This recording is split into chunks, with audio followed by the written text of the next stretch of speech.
can live with the same lady day after day throughout your life unless you identify her your wife.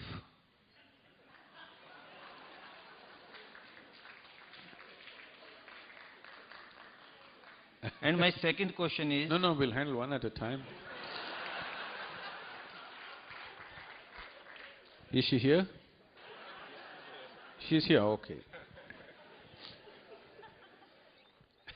Recently, I was in a place where a Jewish rabbi was speaking. This rabbi is from Denmark and he was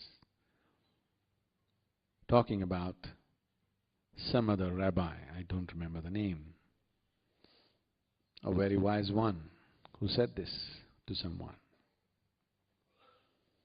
A man went to this rabbi and asked him, I love my wife very much, but when I walk on the street, every woman that I see, I want to do something to her. What shall I do? The wise rabbi looked at him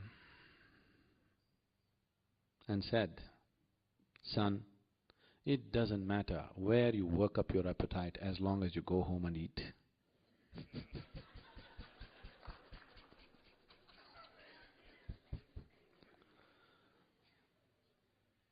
Now, if being with one person is happening only because you have identified them to be something to you,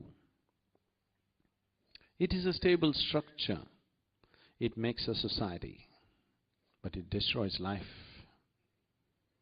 If you're being with somebody because you value that person, you're being with somebody because you love that person, you're being with somebody because you have formed some kind of intimacy and connection with that person,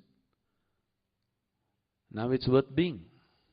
If you have not done any of this, but you are staying with somebody just because somebody is your wife or somebody is your husband, oh, it is definitely a torture to be with those people. Being with your wife is a horrible thing. If she is a woman that you love, it's a wonderful thing. You can't stand her, but she is your wife, that is a horrible thing. A lot of people have done this to themselves. So, being a husband or wife is a social thing. It is not an individual thing. Individual thing is two human beings have built a certain relationship that they value. That is what is the individual thing. Somebody is my wife is something that you only tell somebody. If you believe she is your wife and she has to be this, this and that, then it is just torture between two people. It is only socially you tell somebody, this is my wife. Between the two of you, she must be your lover, otherwise you should not live with her. Yes? Sadhguru, we are conditioned to 14 million frequencies, and we see only thing which is within this space and time. Now, polarity and identity are simultaneous things. You say, get rid of all duality, and we get rid of identity, which is physically not possible. And simply because we are conditioned to space and time. Have you ever gone beyond space and time and had the taste of eternal bliss?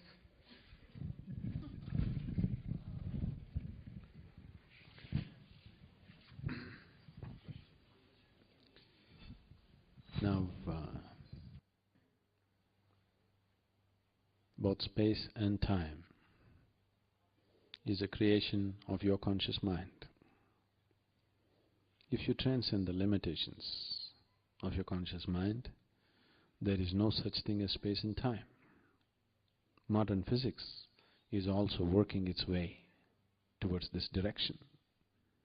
They're talking about 11 different dimensions in the same space. has always talked about 21 different dimensions in the same space.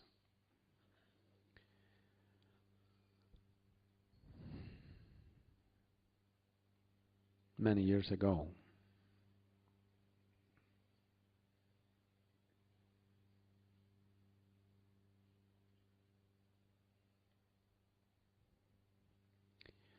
on a certain afternoon, till then I managed my time and space very well.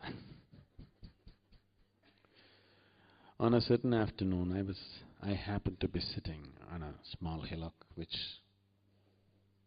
I was involved with, which I loved, which I knew very intimately.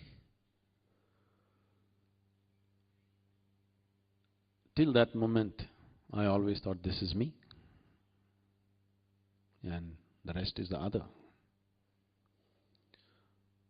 I handled the other quite well, but still this was me and that was the other. Suddenly I burst forth into an experience. I did not know which is me and which is not me. What was me was all over the place. The very rock that I was sitting on, the very air that I breathe, the atmosphere around me, everything became me. That doesn't make logical sense. Because if you want to make any kind of logical sense, you need two. Without two, there is no logic. And suddenly there was no two, it was all me. Everything was just me. I thought this lasted for about 10 to 15 minutes. But when I came back to my normal senses, about 4.5 hours had passed. I was sitting there with my eyes open, fully conscious. I was not in any kind of trance or whatever. I am fully conscious. But time just flipped. And I found for the first time in my adult life, tears were flowing through my eyes. Me and tears were impossible. But I've always been peaceful and happy, that's never been an issue. But here my shirt is wet with tears and I'm bursting with a completely different kind of ecstasy, which is just the body cannot contain. When I really shake myself to my normal senses and try to understand what is happening to me, the only thing that my mind could say was maybe I'm losing my balance. Maybe I'm just going off. But it is so beautiful, I don't want to lose it for a moment. The next time this happened to me, I was sitting with my family at the dinner table. Actually, it was in my experience just 2 minutes. It was only 2 minutes, but 7 hours had passed. This started happening. And one day I just sat down and I thought it's maybe 20-25 minutes, but 13 days had passed. I was sitting right there, eyes open, fully conscious. It never occurred to me that I should eat or sleep or anything. I sat in one place for 13 days, not with any effort, not with any intention, not with any attitude towards attainment or anything. I simply sat down and looked around. 13 days were passed. So time and space is very much the creation of your logical mind. Once you transcend that, there is no time and space. And you don't even have to cross time and space to be blissful. Blissfulness will happen to you in so many ways. Right now, I think there are lots of people here who are practicing Shambhavi Mahamudra. You sit down in the morning, 21 minutes, you become totally blissful. Drunk, but fully aware.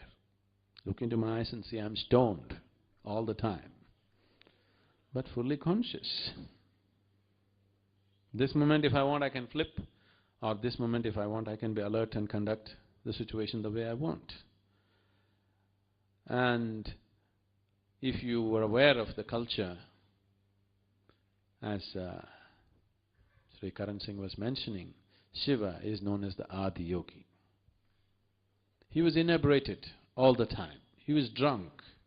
At the same time, he's a perfect ascetic, sitting there in absolute meditation and drunk at the same time. This is what it means. And this is how all of us should be, absolutely inebriated but perfectly stable within ourselves. Now, the need for seeking something from outside will completely disappear. Once you're blissful by your own nature, your life becomes an expression of your blissfulness, not in pursuit of happiness. And that's the shift that needs to happen in every life.